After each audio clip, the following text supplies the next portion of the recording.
So before I start, in recognition of the deep history and culture of this island, I would like to acknowledge the Muvinina people, the traditional owners of the land from which I am hosting this webinar. I pay my respects to their elders, past, present, and emerging. Welcome to Tasmanian Industry Webinars by Study Tasmania, and today's webinar is going to be on the engineering industry in Tasmania. A little bit about Study Tasmania before I begin. Study Tasmania is the study body for this for the Tasmanian government. So we do all things international education for the Tasmanian government. So I would divide our role when it comes to international education into two different things. One is to promote Tasmania as the ideal study destination because we have a great facilities and an amazing environment for international students to study, live, and work in. So we do a lot of marketing and destination marketing activities for the state, both interstate and overseas as well.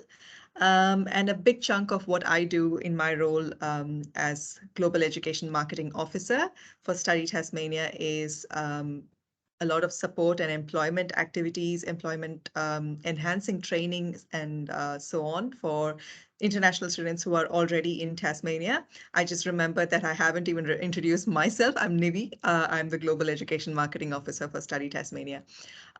So part of the employability and enhancing training that we give for international students is this Tasmanian industry webinars. This idea came out of students themselves who let us know that one of the barriers that they have in finding employment in Tasmania is not getting the right information because they often have to rely upon their close sources, and there are so many different sources out there that they get contradicting opinions about their field of choice. So we thought that it would be great if the students could actually hear from people who are in the industries themselves, who are in recruitment, and those who have experience in dealing with international students trying to gain employment. And so the Tasmanian Industry Webinars tries to bring experts from the industry, especially from peak bodies throughout Tasmania, to talk to the students about how to find employment, how to make themselves more employable, how to make themselves more desirable to employers, and skills that they should develop. What are the barriers that international students in particular might have in gaining employment in that industry, and how to overcome those. So we've had webinars like this for many different industries in the past, like for nursing, pharmacy, accounting, IT, hospitality and tourism, and so on. So we have the whole series, and all of these are pre-recorded. So you'll be able to see them later on too, if any of your friends who could not able to make it to this webinar right now, they can actually access them later. I will share the resources with you soon. So today we have with us Mr. Darren Beattie, General Manager Tasmania from Engineers Australia. He's going to be sharing a lot of information with you, including tips to make yourself more employable in the Tasmanian engineering sector. Where to look for jobs, what are the current trends in the industry, 7 tips for international students who are trying to gain employment in engineering in Tasmania, and a little bit about some information about migration skills assessment as well. We'll also be joined by Janita. I think he is on the call already, but yeah, later on we'll also be hearing from him. He's originally from Sri Lanka, and he's now working in CPB contracting, and he will share with us some of his experiences as well. Quick housekeeping before we begin. You would have noticed that all your mics are disabled, but your cameras, you can enable them if you'd like to.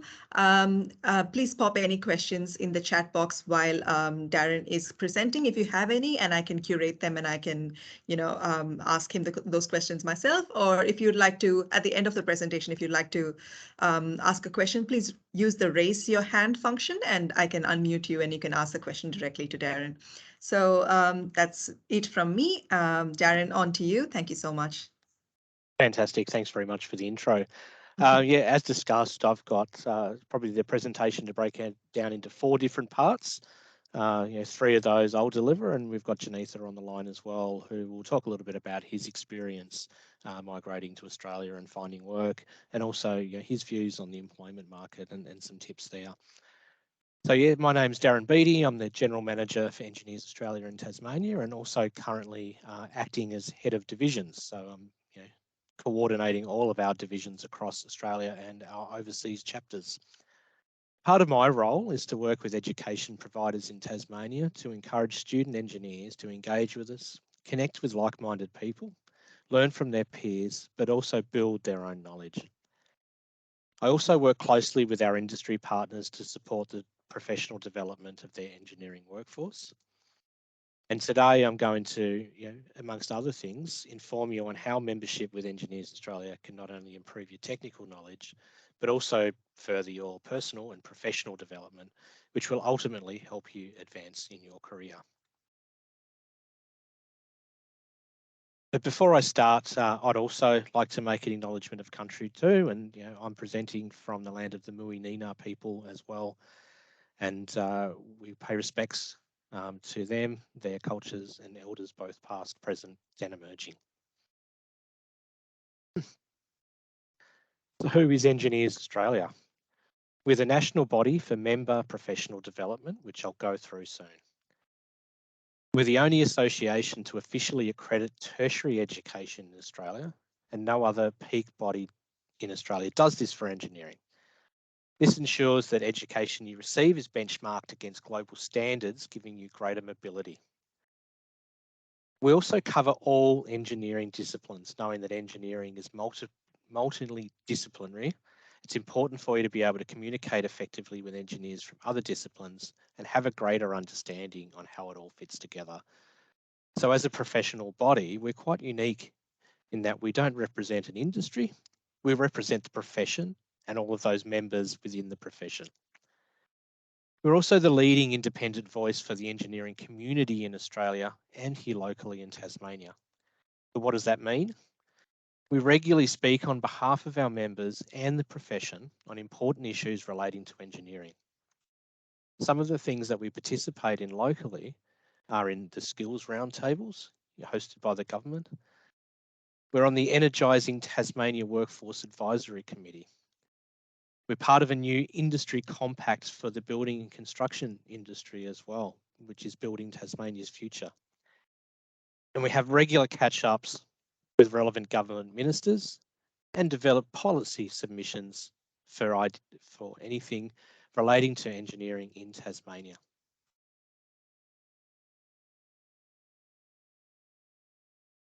So we're the #1 peak body for all engineering disciplines and have around 120,000 members now, both nationally and internationally. And our purpose is to advance the science and practice of engineering for the benefit of the community, or to create better engineers to make a better society. We were established in 1919 by Royal Charter, and we're over 100 years old as an organisation now. But what does that mean? As a member, you'd be part of the largest and most diverse professional body for engineers in Australia.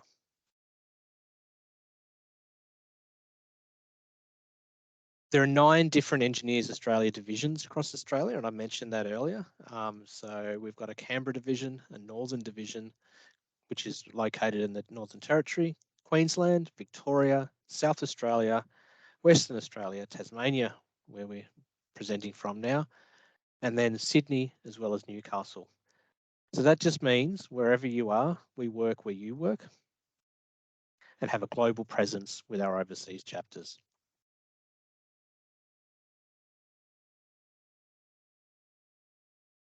So our strong international presence means we have 6 different international chapters based in Hong Kong, Malaysia, United Arab Emirates, Qatar, Singapore, and the United Kingdom, and have more than 5,000 international members, 3,500 based just in the Middle East alone. And the rest are spread out over more than 100 countries globally. We're also associated with the prestigious international accords, which under the International Engineering Alliance, there are 3 engineering accords governing mutual recognition of engineering qualifications and professional competence. Most bachelor's degrees studied in Australia fit under the Washington Accord. This means that those degrees are recognised for qualification experience among 27 other countries, also signatories to the Washington Accord. This is where the migration skills assessment comes in. So some of those countries that are recognised, Singapore, the UK, the US, Canada, Malaysia, Chile, and Japan, just to name a few. That means you'll be able to connect with members of your profession on a global level as well.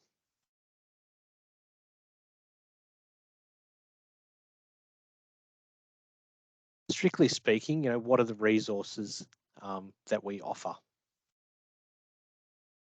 So we provide our members with the opportunity to build knowledge by bringing the best speakers and content experts, and host more than 25 national and international conferences, seminars, and speaker tours each year.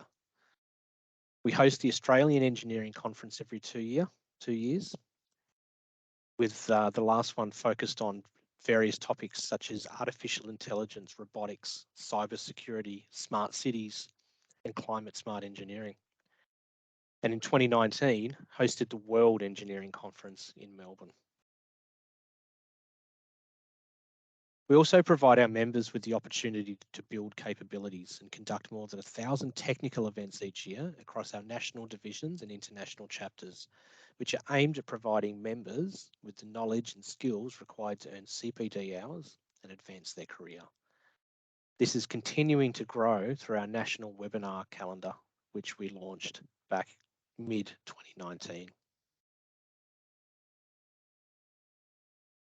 And we provide our members with the opportunity to build skills. Our Engineers Australia library offers access to some of the best engineering resources in the world, and these searchable databases are not available to the general public, and represent a unique and invaluable resource to our members. Our members gain access to a vast body of knowledge, high quality training programs, the latest tools and resources, exposure to leading edge thinking, and the opportunity to interact with engineering peers around the world. And you can manage your own professional development, boost your skills, and gain CPD hours without having to sit in a classroom, take time off work, or pay expensive fees.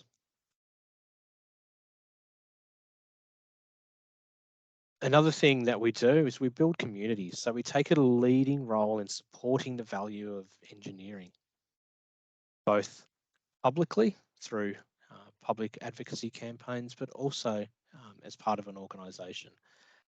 And we have 9 colleges that broadly represent all areas of practice in engineering. And the colleges set the professional standards and provide CPD opportunities for our members. Some of those colleges, biomedical, chemical, civil, mechanical, structural, for example. We also have more than 30 technical societies that provide opportunity for members to further their technical knowledge by delivering an extensive range of seminars and workshops, as well as news and technical publications relevant to a specific area of practice. I think asset management, transport, or sustainable engineering, or risk, for example. And have 4 special interest groups that represent key focus areas for our members and provide a platform for communication and networking, such as our Young Engineers Australia group. And then we have more than 40 regional and international groups that our members belong to based on their location.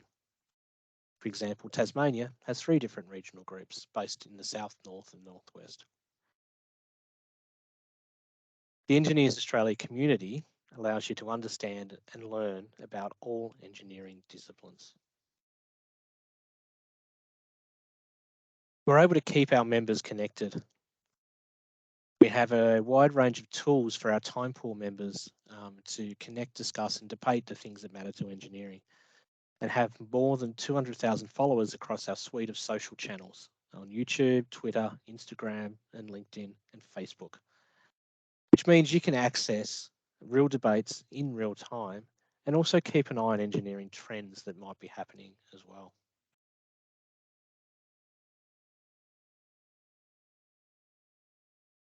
But how can we help?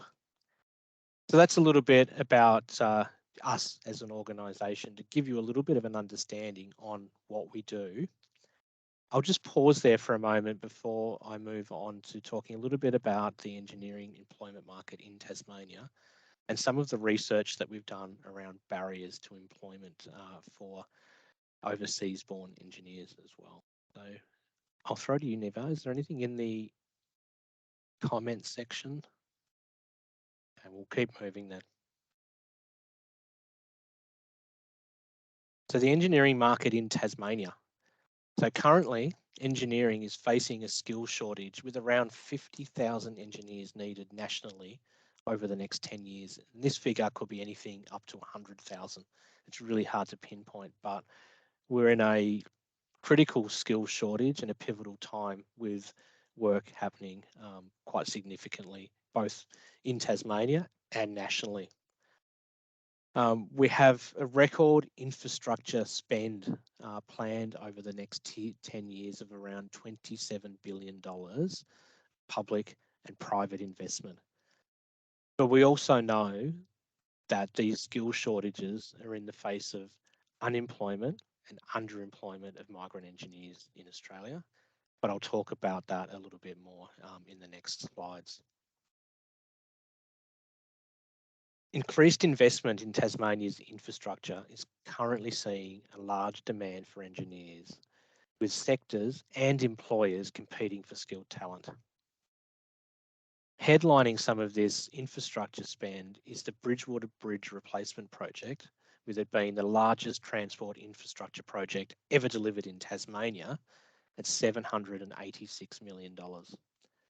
Construction on this project has started in the last couple of weeks and will go through until 2024. The project is estimated to create more than 200 new jobs, but also support more than 800 direct and indirect jobs over the course of the project. Now, this is just $786 million of $27 billion worth of work coming up in our 10-year infrastructure pipeline. And that's not including all of the work available for engineers as well, because you're looking at manufacturing sectors and things like that. So there's plenty of work around at the moment, but we also know that there are some barriers to filling those spots as well. Another big area of investment for our state is our renewable energy future, with large-scale energy projects such as Battery of the Nation, Project Marinus, as well as other energy developments across the state like hydrogen, wind farms and solar. These developments will not only need electrical power engineers, but automation, mechanical, geotechnical, and a very, very large civil workforce for what is going to be 10 plus years of work if you look at the Marinus timeframe. So Project Marinus, for example, you may have seen the news a couple of weeks ago. They've agreed on a funding model, providing that the business case would get up, and that will be launched over a few years, with construction to start around 2025 for the first interconnector, which will finish in about 2029, with work on the second interconnector to start not long after that, to be finished around 2032. So that's a significant amount of work, and even though construction hasn't started now, there's a lot of work happening around the scoping of the project and pre-construction works that need to be done as well. So it's with engineering, as we know, that there's a lot of work that happens before the shovels hit the ground and you can actually physically see the work happening. So all of this is driving an unprecedented demand for engineers in the state. Even with this, we know the difficulties skilled migrant engineers are facing when finding work here in Tasmania.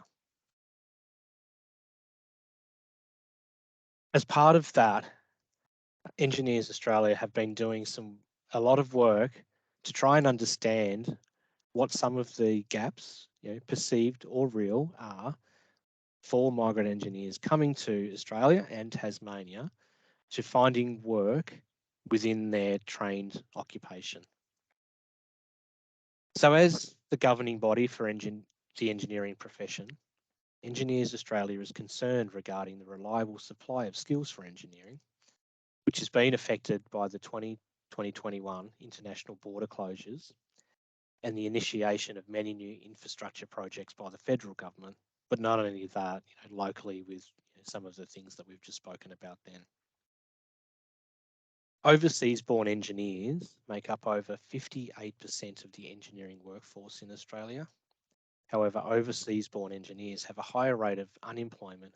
They take longer to find employment in engineering applications and are more likely to be underemployed than Australian-born engineers. Additionally, overseas-born female engineers have almost 3 times the unemployment rate of Australian-born female engineers in a profession already challenged with low female participation. Engineers Australia has commissioned Pollinate, an independent accredited research agency, to conduct research into the question, what are the barriers to employment for migrant engineers? And the research looks at this question from both the employee and employer perspective as part of our strategy to work with industry, government and education providers to find the best practical solutions to these barriers. Engineers Australia has the opportunity through this research to address these barriers as the voice of the profession and to champion the benefits of employing migrant engineers. The paper we've developed outlines several ways the peak professional body can provide support based on the outcomes of the research and how we will work with industry, government and the education sector to co-design solutions. Now, the report was quite detailed. I've tried to break it down as much as I can just for today's session, as the report itself is probably about an hour and a half of discussion. So I've broken it down into what are the barriers that we've identified, and then what are the opportunities as well. So as you can see there on the slide, there was 7 main barriers to hiring migrant engineers for us to tackle. The first one was probably the most common cited reason among companies for not hiring migrant engineers is the lack of local knowledge. Specifically, this refers to knowledge around local standards and exposure to the company's software and equipment, as well as local connections for varying process. The second one was there is a sense that cultural soft skills and language are or can be lost in translation, which require an investment in time to overcome. It is seen to present an additional risk when it comes to managing relationships within the team, as well as clients and suppliers. The third one was navigating the world of visas and sponsorships is felt to be a time-consuming and expensive to employers. It's seen as complex, inconsistent and ever-changing given the complexity, perceived or otherwise, of the Australian immigration system. And due to the time and effort required to understand and navigate the system, many companies choose not to go down that path. Number 4, the engineering profession is fairly small and employers often choose to rely on feedback from their own networks rather than candidates' referees when hiring new employees. This presents a barrier as migrant engineers don't have local track records or locals to vouch for them. The 5th one was around certification queries, where there's an existing uncertainty around whether overseas certifications are relevant to engineering in Australia when those certifications are required from countries with seemingly disparate systems. Number 6, employers also spoke of their uncertainty around migrant engineers' commitment to staying in Australia, particularly considering uncertain international travel restrictions under COVID-19. And the final one was when looking to fill senior positions, companies are in fact recruiting networks. In addition to the skills and experience the network a senior level individual can bring has immense value to the company. Networks are useful in helping the company to find and recruit other engineers and can also help establish and strengthen supplier relationships. As a migrant engineer, candidates often lack these networks. Some employers prefer to hire local when it comes to filling senior level roles. Now, this was, as I said at the start, this was, research that was coming from both our migrant engineers, both skilled migrants and humanitarian visa holders, as well as companies. So this has been compiled. And as an organisation, we didn't want to just go and we can do a lot of things, and we didn't want to go and do it without having some effective data, so we can really focus our efforts to go, okay, well, what is going to, for us and the profession and the employees, what is going to have the most impact? So this was the first real step for us, looking at taking a leading role in addressing this problem.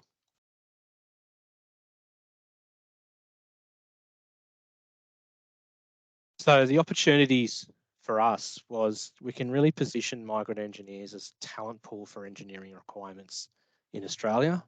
We realise that they're an untapped resource that can help Australia address skills supply requirements in the engineering profession. All the while, migrant engineers can bring their unique skill sets and experience into the role. Employers also have a focus on finding the best candidate for the company or project and prefer to follow established hiring and onboarding processes that currently favour local candidates.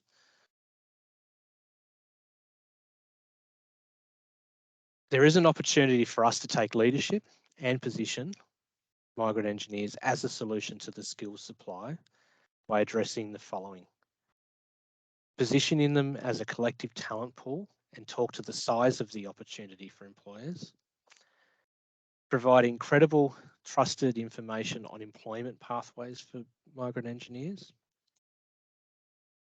We can increase local networks by developing networking and sponsorship programs or opportunities for migrant engineers.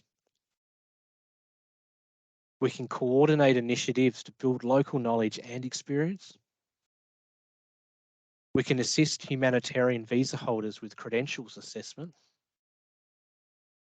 We need to make it easy also for employers to access this talent pool.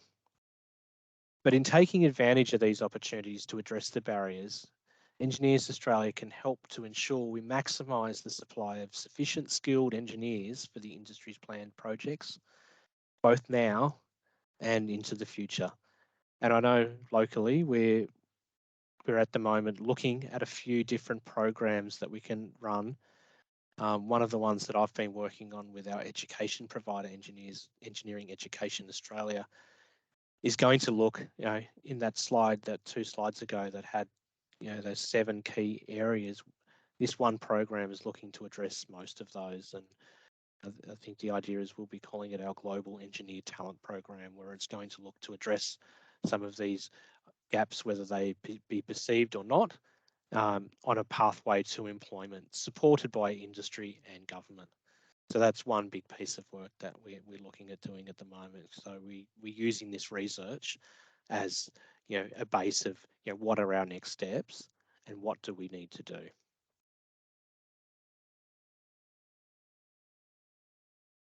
A couple of other things that our members have access to, which are really valuable in addressing some of this as well.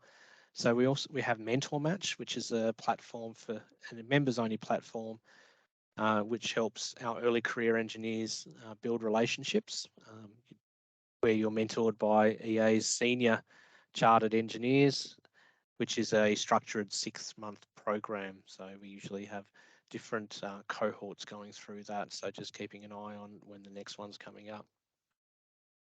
Access to technical content as well. So EA On Demand is, we're sitting here recording a webinar right now. EA On Demand, which is basically our platform, which is like Netflix for engineers, has over 1,000 hours of content currently sitting on there. So it's a really good opportunity to get in there and look for things related to your area of practice or your area of study, as well as other webinars. I know we've had ones in there on migration skills assessment before as well, for example. So that's a little bit about the employment market and what we're doing to support the pathways to employment. And my little last part before I open up to questions is I've got a little presentation called 7 Tips in 7 Days, which is a graduate's guide to industry success.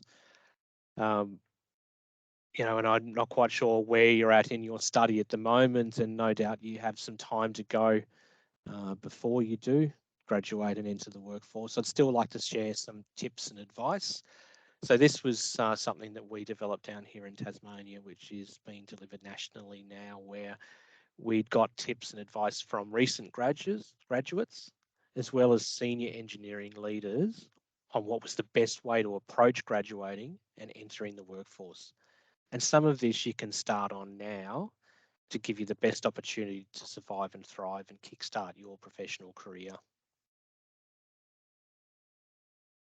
So after a lot of research, which we did via LinkedIn, just reaching out to our networks, we surveyed, I think, about 150 different people, both at fresh graduate, only in the system for a couple of years, to senior engineering leaders, you know, general manager level, managing director level, CEO level, on what were their tips for either finishing study and entering the workforce, or from the management down to go, look, these are the things that you really need to focus on as an early career engineer.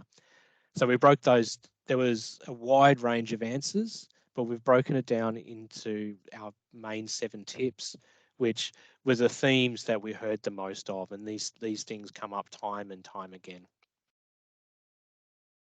So the first main point was to build your network. This was the number one, and be active in the industry.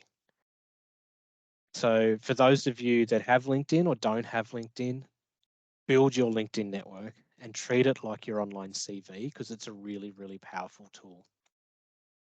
Some tips for setting up your profile on LinkedIn. Number one, make sure you put the time in it to complete it. Ensure you can get as much relevant content as possible listed.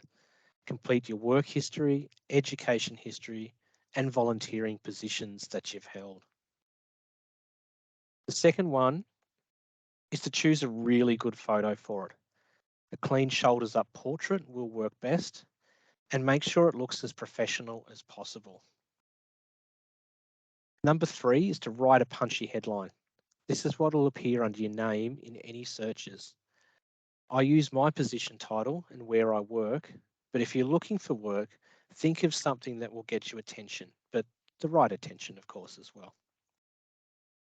Tip 4 was to look at the jobs that you're applying for and make sure you use some of the keywords in the job description in your summary as well. A lot of recruitment agencies use software that canvasses the platform for the right keywords when looking for candidates. Number 5 is use the summary space the best you can. Think of it like a cover letter for a job. Number 6, be warm and welcoming and approachable. And number 7, showcase your achievements. If you've done something that you're proud of, share it. Others are likely to be impressed too. The other way of building a network is connecting with Engineers Australia groups and attending events both virtually and in person. We have close to 1,000 online events each year, and locally we have many opportunities to connect with others in the profession. A lot of the time, your next job is only a conversation away. Stay up to date on industry news and current engineering trends, and LinkedIn is a really great place to do this. And lastly, on this point, always be prepared to pitch who you are and what you want to do, as many engineering roles are filled through personal networks and recommendations. The second big tip was to seek work experience in your spare time.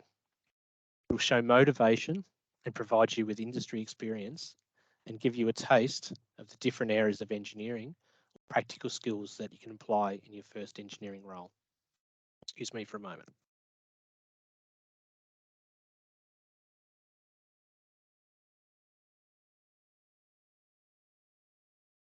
Apologies, it gets very dry in here with the air conditioning going. Consider industry placements, summer internships, and even volunteering with local community groups to show that you want to make a difference and have the skills to work with a wide variety of people. Many engineers will have to work with a wide variety of stakeholders, even over small sample sizes, such as a single project. And do as many placements as you can, and don't be afraid to be diverse and try different areas to give yourself a greater understanding on the breadth.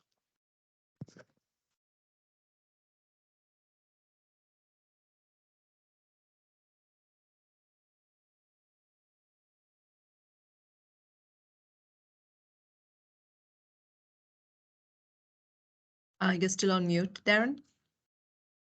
Thank you. It's all right. Another big one is to prepare for your job applications. So have your resume and cover letter prepared in advance and have other people proofread them. And tailor your resume and cover letter for each job application and call the organisation to ask questions about the job you're applying for. Now, these are really, really important. Hiring managers, recruitment agencies, they can tell when you've just got the same cover letter that you've probably sent to 100 different organisations, and that does count against you. So try and really focus in on what they've asked for within the job description and really focusing on answering some of those questions and relating your skills to that. Prepare for your interviews by practicing your answers to common questions such as, the behavioural questions, which is, tell me a time when you had a conflict at work. Some advice I'd give for that is to use the STAR method. So the situation, which is providing some context, the task, what needed to be done, action, what did you do, and then the result, explaining what the outcome was. So based on that question, a STAR model answer for tell me about a time you had a conflict at work could be, there was a disagreement I had with a co-worker, which originated from a miscommunication. To keep our work environment professional and positive, we had to discuss it and make amends. I sat down with them one day during lunch and paid for their meal, took initiative by apologising for my part of the whole mess. Now we work together well and often praised for our impressive teamwork. So that's a really good example of, talking through, that time you did have conflict, what did you do, and then what the outcome was. That's really important in answering any questions as far as your interviews go. You also want to learn about your potential employer. What do they do? What are their values? What are their current and completed projects? And use your interview time to find out more about them. Most employers are also looking to find people that are going to be the best fit for their organisation. In an engineering sense, they care that you have a degree, but once they can tick that box, they generally move on pretty quickly. They'll then look to your communication skills, your interpersonal skills, your leadership characteristics, your enthusiasm, your motivation and commitment. And these are the traits that will more than often get you the job over where your marks were.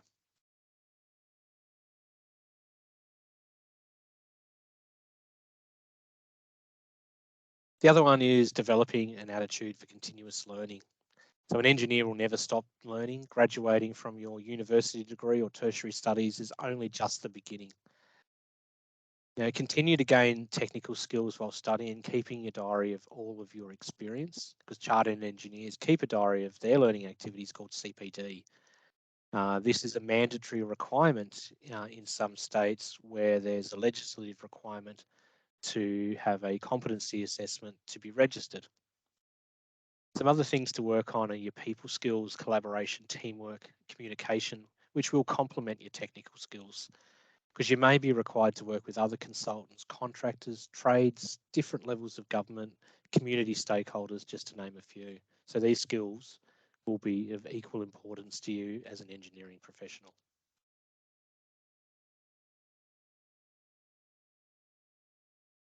And the other one, we talked about social media a little bit in my first point. Use it professionally. Always represent yourself well online. Clean your online profiles or update security settings to ensure prospective employers don't find embarrassing photos, for example. Your potential employer may look at your socials to try and get a feel for who you are.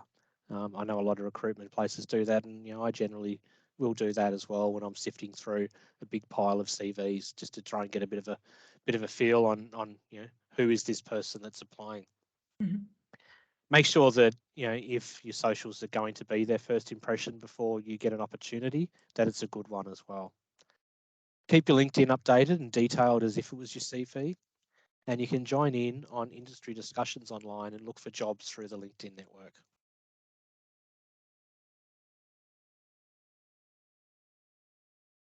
The other one is practice the art of communication. So working on your verbal and written skills, because you'll need them to be communicating. Practice public speaking and presenting and answering technical questions. But the main one is to be a good listener, which is the forgotten art of communication.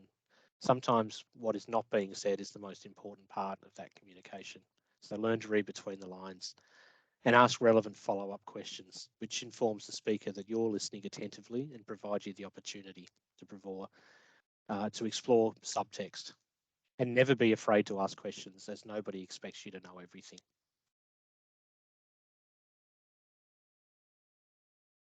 And the last one, finding your passion. So research potential employers' values and align them with your own, and then you can articulate to them why you're a good fit for the company. When you find your passion, you follow it through your career path. And when you really enjoy what you do and believe you're making a difference, it's easier to go to work.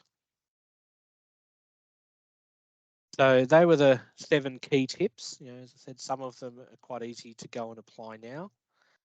Others will take a little bit more practice and a little bit more time and effort and investment to get there as well. But that is all I had as far as that goes. So if there's any questions before we introduce Janitha, maybe I will stop sharing my screen. Thank you so much, Darren. That was such good information. I think I learned a lot as well about engineering, and especially in Tasmania. It was like I knew that there was definitely the skill shortage issue, but I didn't know it was that big. So yeah, if anyone has any questions for Darren, please put them up in the chat box. Meanwhile, maybe we can hear from Janita for a few minutes about your journey, and if you'd like to share any of your experiences with all the other students who are on board. Welcome, by the way. Thank you very much, Nivi, and thank you, Darren, for the opportunity. Actually, share my experience with the audience. First of all, as Darren mentioned, there are heaps of opportunities around Australia and around, especially in Tasmania. And I really would like to say it's land of opportunity. It's not like you can't find a job. There are heaps of opportunity. It's not like if you have the qualification and if you're still struggling to find a job, it's all about the strategy that you applying on finding the jobs. It's not your lack of qualifications or anything. It's to share my experience here in Australia. I came as an international engineer to Australia, and then I could remember I was like, as we all know, like we have like kind of a setup resume, and then we like throw everywhere to find a job. But then I realized like I get like refusals from the recruiters, and then I call them up and ask why what are the reasons for not selecting my resume, and then the response I got is look, it's not matching with the job description that we're trying to fine. And then the other advice I got from one of the recruiters was like, as recruiters, they got like pre-set up tick boxes that they need to tick off. Like as an example, for a local experience, they can't deviate from that rule. So the best way for an international personnel to grab a job is directly applying for companies, so that like if HR is happy with the qualifications and the other attributes, then they can deviate from that local experience. So that way, I just stop sending resumes as I want, like here and there. I just like focus on what job and try to understand actually what they're asking for, and then write a resume and a cover letter for that particular job. And then it's funny because when I sent that letter, I got an interview, and I was surprised because all the previous series I have just wasted my time without like looking at the job advertisement or understanding what skill sets actually the employers are looking for. And then I went for an interview, and then it was all discussed, the salary was discussed, and the contract was discussed, but I haven't heard anything. Then I spent like 3 or 4 weeks, and then I gave up, and then I decided, all right, I'm going to the company and I'm going to ask what happened. Then I went to the reception and described I had an interview, and this is what we were discussed, but I haven't heard anything. And then they mentioned, sorry, we had decided not to fill that particular role, so you're on the list. We will call you once you got an opportunity. And then the following day, I got a call saying, hey, there is an opportunity in Shepparton, which is approximately 200 kilometers away from Melbourne. You happy to go there? I said yes. So that's other thing I'm just trying to highlight here. Regardless, wherever, just if there is an opportunity, grab it, because the key or the main challenge for international engineers is to get that first opportunity and make your name within the industry. And then that's how I start my journey. So moreover, what I wanted to share with the audience is few tips. I hope that will help for others as well. I know Darren has put most of the, I think he has covered every aspect, I believe. Like, you know, when I like got some kind of a list, I said, all right, he covered everything. So there's nothing more than what Darren said, but these are a few key highlights that I want to share with my experience as well. It's kind of like, as mentioned before, try to understand what job you're applying and try to address all the key criteria that's on the advertisement. That's one thing. And the other thing is be confident on yourself. Just don't try 2 or 3 jobs and give up, because it's not you lack of anything. It's the commitment that you have and the confidence you have. If you're confident enough, if you have like enough commitment to get a job, you will definitely get, and a bit of a patience as well. The other thing is probably the network, as Darren mentioned. It's very important, because especially if you see Tasmania, there are so many opportunities. And if you see 2 or 3 years back and now, there are heaps of construction happening and heaps of development happening. And if you refer to any council website, they got like 2040 year plans ahead, which is they're going to spend like a lot of money in the coming years, as Darren mentioned. And all the planning stages are now coming to an end, and it's now implementation stage. So there'll be heaps of opportunities. It's all about finding the right opportunity for you and make a bit of a commitment and have faith and confidence on yourself. When I talk about the networking opportunities, as Dan mentioned, we do have Young Engineers Australia chapter for all budding engineers, so that come and join us. And also we organize so many events that explain how you can upskill your talents and come from one stage to another stage. And the exposure, that's the main thing. Sometimes you may have all the skills. When you come to another country, it's all about like you got to have some bit shyness and a bit hesitant to talk openly, kind of a situation. But again, be within the network and try to speak up and try to share your experience, try to share your knowledge, and try to chat with others, so that will break all your ice, and like you'll feel like you will easily moving within the community, and that will boost up your confidence as well. So as mentioned, please be connected to your peers and learn and try to grab some opportunities from peers as well. And the last thing, don't hesitate to reach out anyone, because maybe he's a CEO of a company, he's a general manager of a company. Those persons are very humble persons here in Australia as well, especially in Tasmania.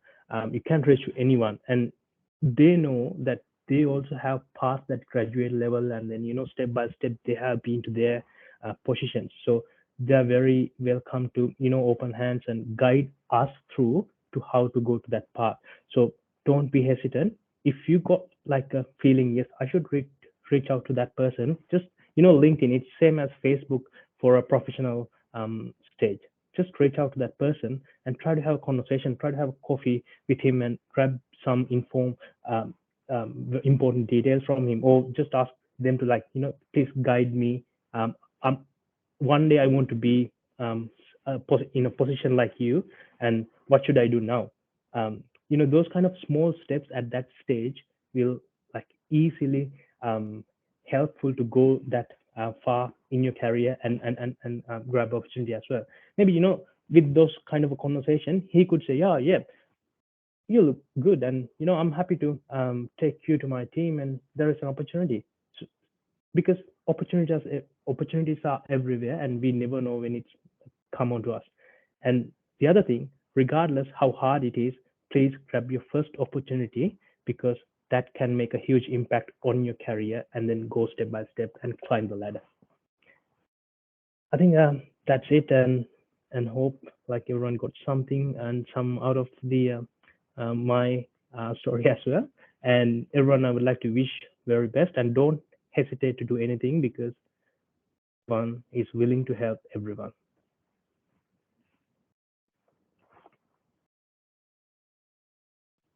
Now I think you're on mute. Thank you so much, Janita. I was just saying that your story is definitely more inspiring, and it's very much relevant to all the students who are here, because they are probably going through the same motion as you are. So it obviously gives them a lot of hope for their future in Tasmania. If any of you have any questions, we still have a few minutes left. So for Darren or for Janita, please put them up on the chat box. Meanwhile, similar to what Darren was saying, and also with Janita, it's very important to concentrate on your applications. Whether it be like preparing your resume, knowing what they're looking for, addressing a selection criteria, or like preparing for an interview and everything. Study Tasmania actually has some resources, including we're calling them career coaching modules. They are valued at over $1,000, where they take you through each and every step of the recruitment process, including like preparing a resume, as I mentioned, the selection criteria, even like giving you tips about how you can dress to an interview, the kind of questions you'll be asked, and how to answer them, and what kind of questions you can ask the employer, which is also very important. So I'll just pop up some links here for you to look at. If you look at the resources page, you'll find the career coaching modules there. So please access them. As Janita mentioned, there's so much resources, there's so much help out there for you. So always reach out for help, and that'll obviously help you out. Janita, there's a question for you from Shoshana. She's asking, I'm sorry, I'm assuming it's a she. Hi, Shoshana. Do you want to, I'd probably let you, hold on, let me see if I can let you enable your mic. Yep, you should be able to speak now. Yes, I can. Hi, Janita. I was just wondering, sorry, I may have missed at the beginning your study history of where you studied before you started working. Actually, I didn't share the study history before. So I had my degree in Sri Lanka, and I just came as a migrated engineer. And then, but again, as Darren mentioned, once you're in the field, it's very important to learn every day. So I got an opportunity to study with the University of New South Wales during COVID, because I had some time with the break that we had during COVID. So I started masters in project management with University of New South Wales, and then I completed that this year September. But before that, I was studying with University of Moratuwa, which is a university in Sri Lanka, and that's the place where I completed my bachelor's. And yeah. Thank you. I hope that helped. Yep. Thanks. Thank you, Shoshana. I think Cheng has a question. I've allowed for you to do your mic thing. Yeah, there you go. Oh, yeah. Oh, thank you, Manoa. I don't really have a checkbox on my computer for some reason. Oh, that's okay. So like last week, I got an interview for internship in a local engineering company, and it's not really what expected. So we like interviewed for like 10 minutes, and the director just straight took me down to the engineering office and gave me like a test on one of the softwares like AutoCAD. And I think I passed that one. And I'd like to ask, like, for internships, is that like a common thing that Do give you like a actual test on site, or Do you or want to it's take like that one, Darren? I wouldn't think being interviewed would be out of the question as far as an internship goes. Yeah, I can't really comment on what each individual organisation does, but yeah, you'd hope that they'd provide some training on how to use their programs and platforms as a part of the internship, as opposed to needing to know them as a prerequisite to do that. oh, And okay. and sorry, I will add something, Darren.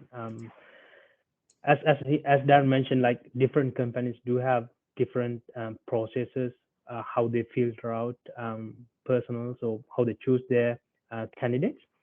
But just think, if you have like some competition, and if you have to like choose from one to another, and then you have to find why this guy is exceptional. And sorry, I forgot to mention during my speech. Just think, when you're applying for some role or something, just think yourself as a hiring manager, and just think, if I want to hire myself, why I'm exceptional from the other candidates. Likewise, and try to reinforce yourself as much as possible. Try to highlight your abilities as much as possible. And to answer Cheng's question, maybe they have like few different candidates and they want to filter out. But again, just don't worry. If you don't know, just don't worry, or don't be afraid to say, sorry, I don't know anything, because everyone starts from the scratch, and no one, start their career knowing everything. So don't hesitate to be yourself. And I think that's the answer from my end. Thank Yeah. you. Yeah, I guess that's might be the case. I mean, the staff were really like nice, but it's just kind of like I was like a bit surprised that they do have that process like that. And don't panic as a because sometimes the weakness I got, I'm just like lack of patience. So I was like, oh, is it went wrong? Why they haven't called me or something like that?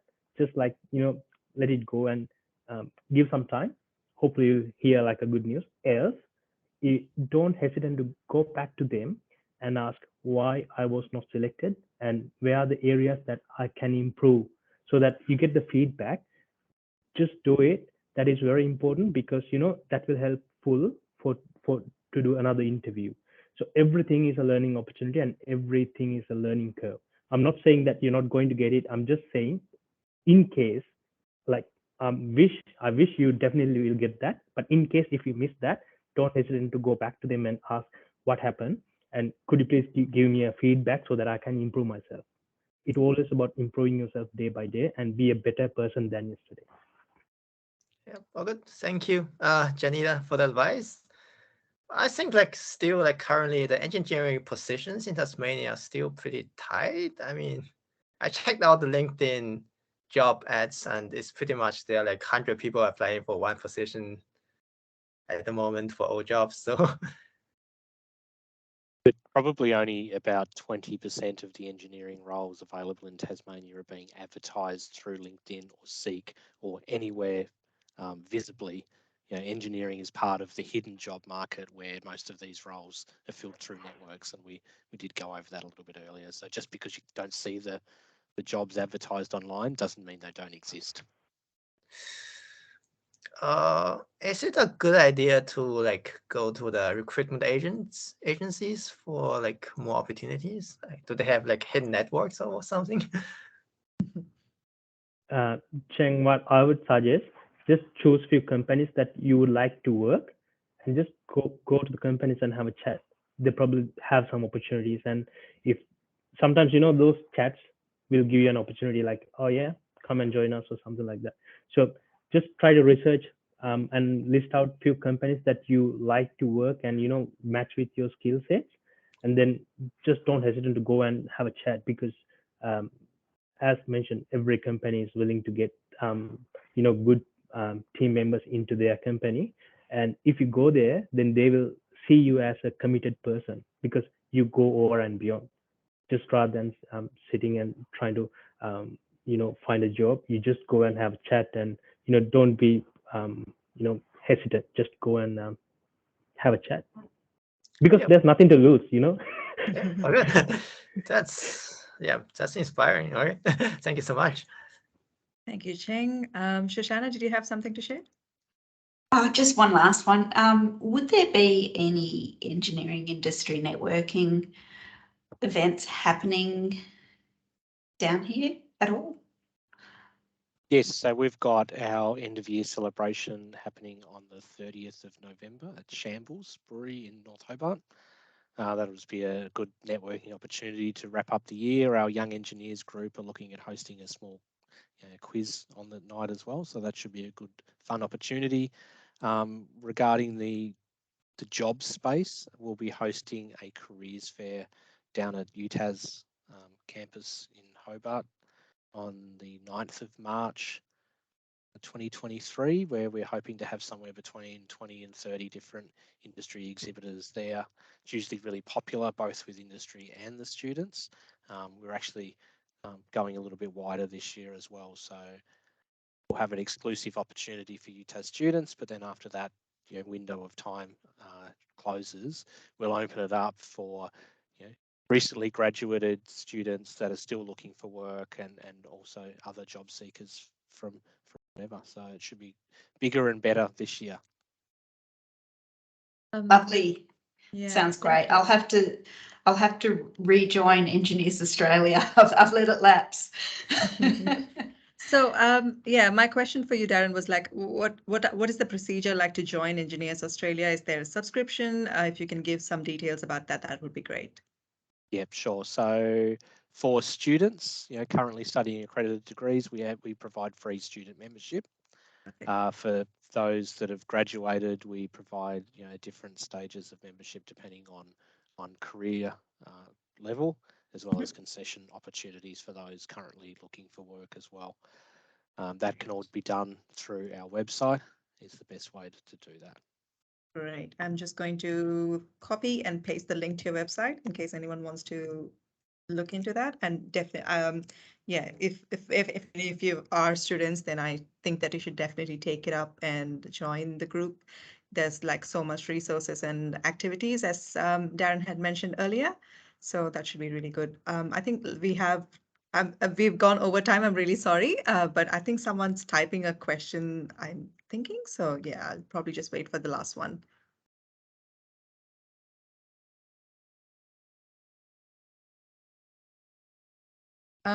So they want to know, Guo wants to know if there are any accredited courses with TASTAFE.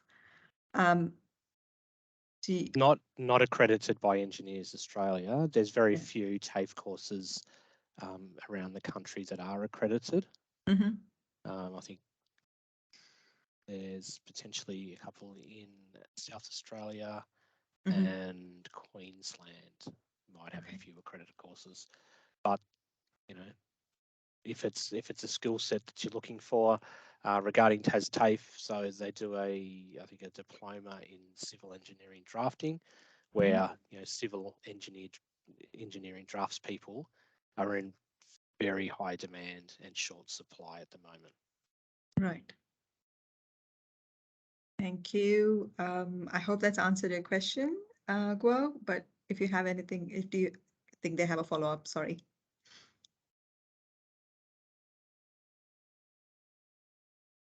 So yeah, they want to know if does only UTAS have an accredited course with Engineers Australia?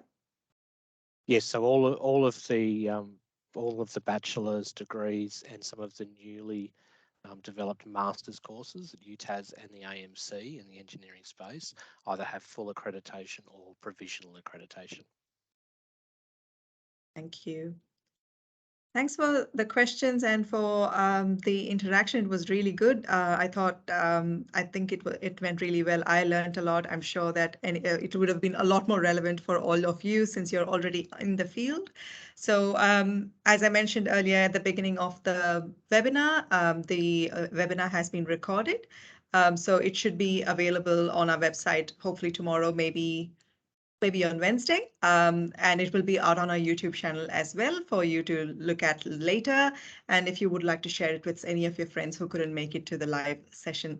Thank you again so much, Darren, for all the information, and thank you, Janita, for joining us and sharing your journey and your experience and all your valuable suggestions for the fellow students. And thank you again. Hope to see you all sometime soon, and hope you all have a great end of the year celebration and everything. Thanks very much, everyone. Thank you. Have a good night. Thanks See you. all. Thank you very much. Bye.